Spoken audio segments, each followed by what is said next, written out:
have called him the quiet storm for good reason. Dr. Ben Carson quietly catching up with the Donald as the Republican frontrunner. Trump maintains his lead among Republican primary voters at 27% nationally, according to a new CBS News New York Times poll. But it's Ben Carson who's now very close behind him with 23%. Are there any other dark horse Republicans likely to emerge in tomorrow's candidate debate? Let's check in with the party panel. We've got Sabrina Schaeffer. She's the executive director of the Independent Women's Forum.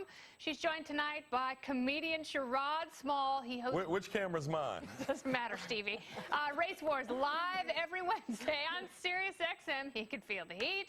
Also here, comedian Dave Smith. Look at that. He's looking into the correct camera. I know what camera's mine. He's host of Part of the Problem, and he is definitely part of the solution. All right, so welcome to everyone. Welcome back. Thank you, Kennedy. Let the games begin. The Olympics are officially open. What does Dr. Ben Carson need to do tomorrow night to secure victory? Not be boring. He's a bore to me.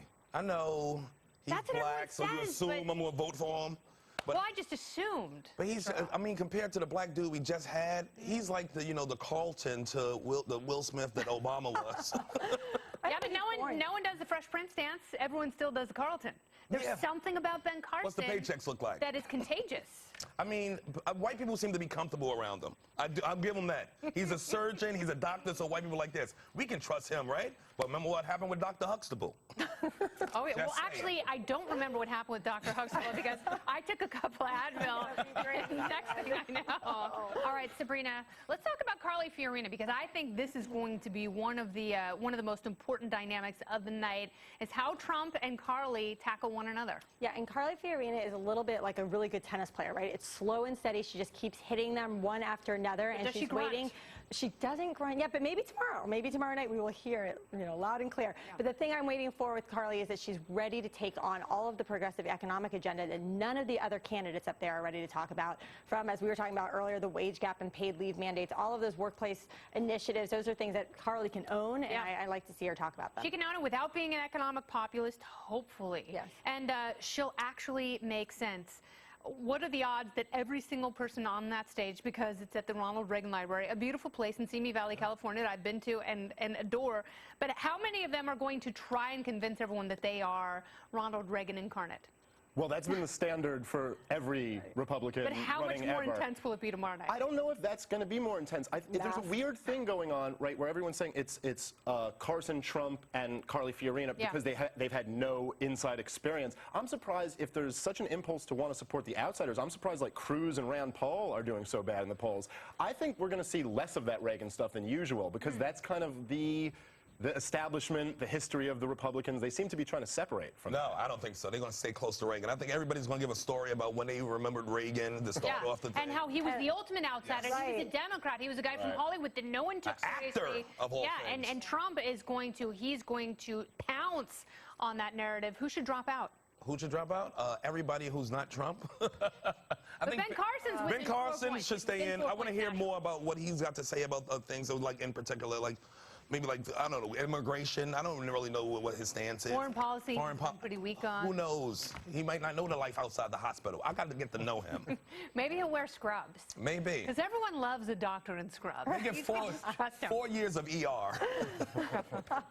What do you think? What will the defining moment be? Well, I mean, I think it's the person who can take on Trump, right? Who can actually sort of rein him in and put him back in his place so that they can have a real conversation. Yeah. I am no fan of Trump, but that's just my personal opinion. I just think that he's sort of lowering the level of the debate. I think if we could have someone who can really sort of say, hey, you've got to stop, you got to go back, sit down, let us have a real conversation, that'll be helpful. But it seems, and Trump is right about this, anyone who gets in a confrontation with him, he annihilates them. I think that's what he's waiting for. And if that's what Jake Tapper is going to do, he's playing into to Trump's wheelhouse. Right, well, Ben Carson said he was godless the other day. He's the only one I've seen attack him and kind of survive it. Everybody else seems to have really hurt them. Yeah. But I think Jake Tapper has a big job, and that is to sort of ratchet back some of the political entertainment that's come from this season already and make it a little bit more serious. And I don't mean to sound crotchety in my old age here, that I'm sort of, I want to be serious again. Yes. But I do want to hear about the issues, and I kind of want the entertainment to stop. All right, well, here's another issue that we all may have to chew on soon enough. When asked if she would consider Bill Clinton as a running mate, Hillary Clinton said this. He would be good, but he's not eligible under the Constitution. Oh. He has served his 2 terms, and I think the argument would be, as vice president, it would not be possible for him to ever succeed to the position. At least that's what I've been told. So you know it has crossed my mind. Mario Lopez, like, Constitution, got it. That's the thing, right? Thomas Jefferson wrote that from his bedroom. All right, forgetting for a second if Bill Clinton could legally be VP, why would Hillary even say this? I think she's saying it because she's signaling, I'm in trouble here. He's really going to be running things because he's super popular. Yeah, do you remember when she got asked a question in the Middle East somewhere about what your husband thinks, and she flipped out and she was like, my husband's not here, I'm here. This is how desperate she is now. It is. I did not realize it was going to be this much fun to watch her campaign implode. This is incredible. I actually think it is constitutional. He's allowed to be vice president. Yeah. Could he be vice president, then kill Hillary Clinton, and then pardon himself as president? He could only be president for 2 years, even after the pardon.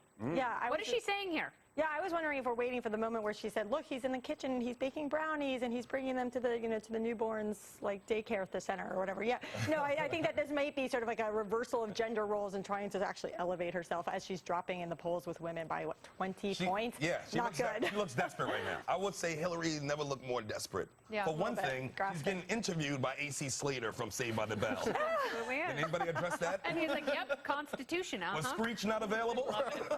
You're looking desperate. That's a hard-hitting interview, though. I mean, she definitely is answering What shampoo you use? Well, when I was on Saved by the Bell, I used, shut up, stinks. No, she wanted to finally go somewhere where people asked her about Kim and Kanye because she wanted to seem relevant. Wah, wah. Well, don't worry, the panel returns shortly to discuss Sarah Silverman's pro-PC comments. Should we really listen to easily offended college kids? But first, Judge Napolitano on deck to discuss a reported 5-month gap in Hillary Clinton's released emails.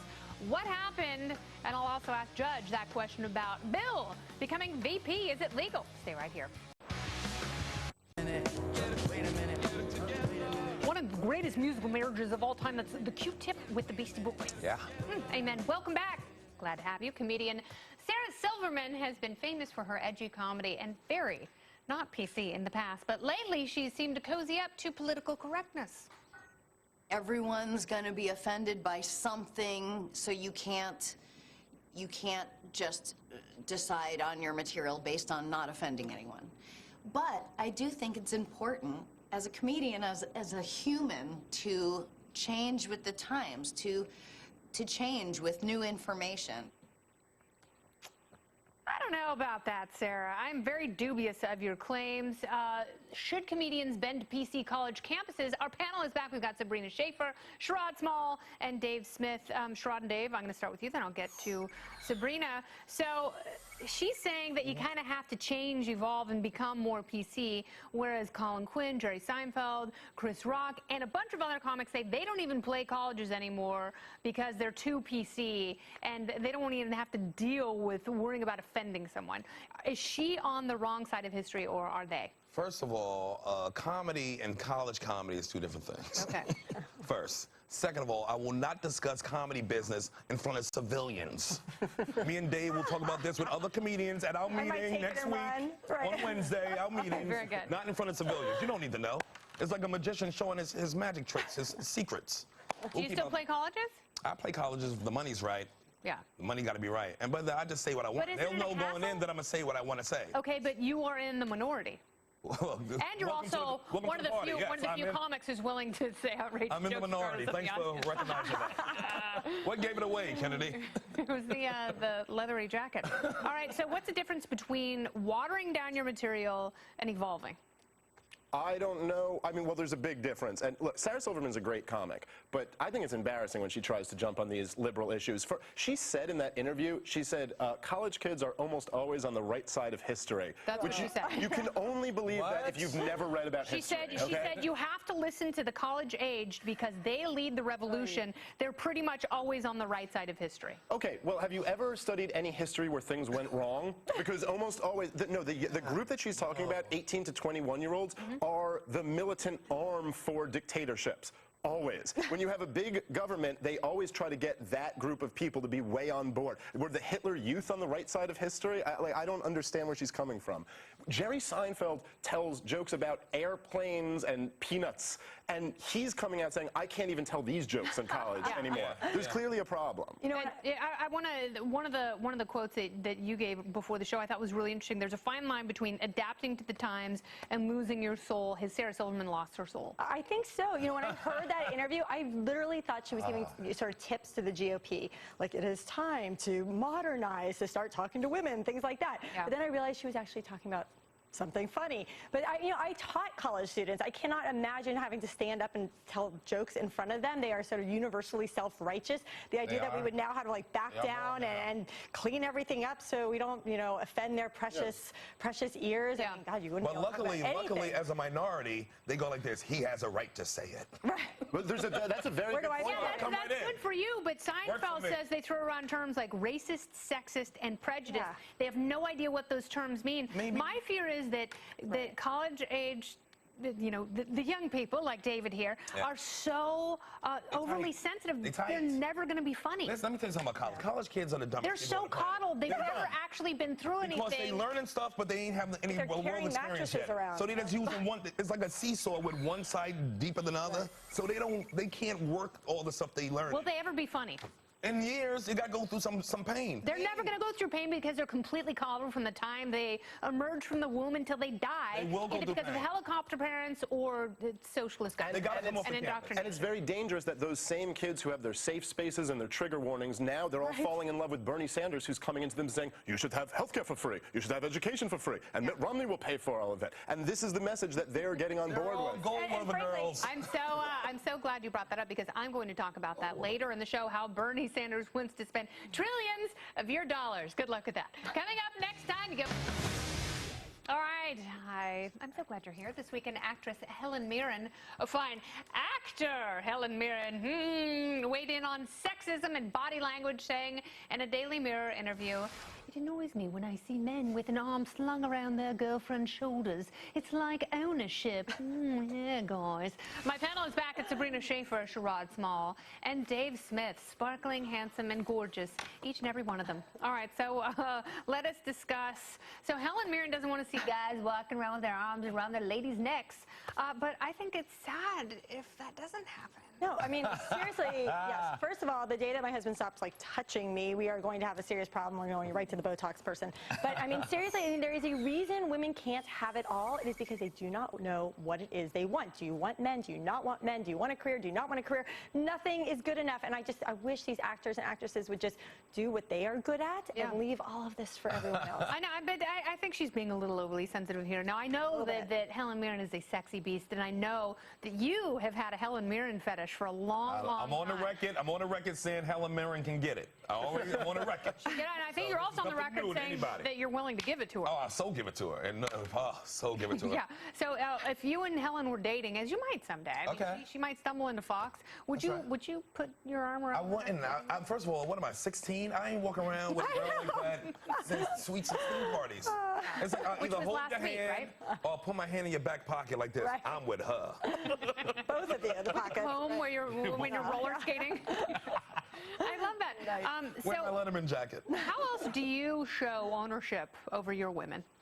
You gotta have a woman first. Don't put that to him. I always put Dave on the spot. Guys don't try to show ownership. This is such a typical feminist thing to say. The collar and the Princess Leia bikini. Holding public displays of affection are things, by and large, that women, like you said, that women care about. And holding hands is usually a sign of a woman's ownership. That's usually her being like, this is my guy, letting everyone else know that. This is a typical feminist point, because it's one woman saying something that ruins it for every other woman who completely disagrees with her.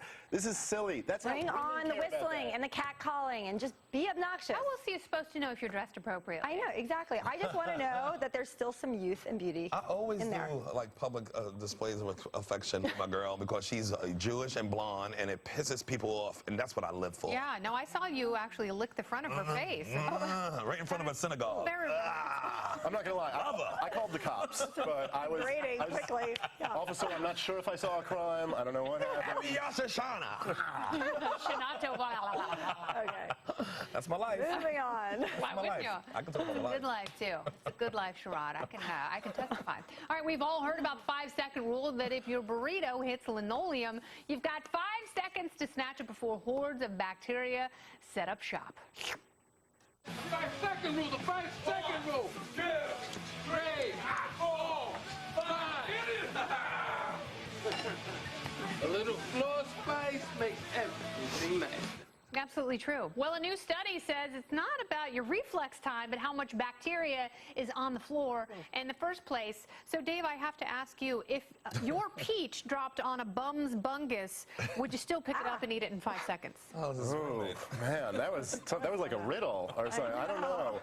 What was so weird about the article is it said that it's better to eat off a carpet I than know. off the floor. Sometimes Sometimes science tells you You something know you why? just can't believe. Because the bacteria like clings to the like I'm the bacteria and I'm clinging to the So let's say and so therefore it can't be picked up by your egg whites. if I had a sucking candy and I dropped it on a shag carpet, you're telling me that's better than just like a hardwood floor? This Yes, is the thing. yeah. I think you should have less of a time limit. I have 3 little kids, so this is my thought. You Yeah. have less of a time limit than a location limit. My limit, my ceiling, or my floor, I don't know what it is, but it's airport bathrooms. That is where I draw the lines. If something falls on the floor of an airport bathroom, leave it. you may not put that in your mouth. Including your child. I mean, your child fell in the airport Right, bathroom. and then I just, like, put the You don't hands in have my a sister mouth anymore. and everything. No, but they sucked on the arm of an airport seat, and I let them do that. Oh, boy. You know, Don't that's do that. it's slippery. well, I mean, no but what carpet. if taking them off of the airplane seat caused a tantrum? Right, exactly. That actually makes you a good mom. I would argue that makes you a better parent because although your child may have oral shingles, the fact that we get to fly for an hour and a half in peace. And the passengers would agree with us. Yeah, If they've already had chicken pox, the oral shingles is in them. So I've learned that in commercials. If the 5 seconds, Okay. so if the 5 seconds is not enough, just kiss it up to God. He'll take care of That's it. absolutely right. And you have the 5-minute rule, right? Yes, I have a 5-day minutes. rule. It's like this. What is it? A grilled cheese from last Wednesday? Was it a button in it? Yeah. It's a button. My button. Pull it right out of the I know where the button's been. Why wouldn't I?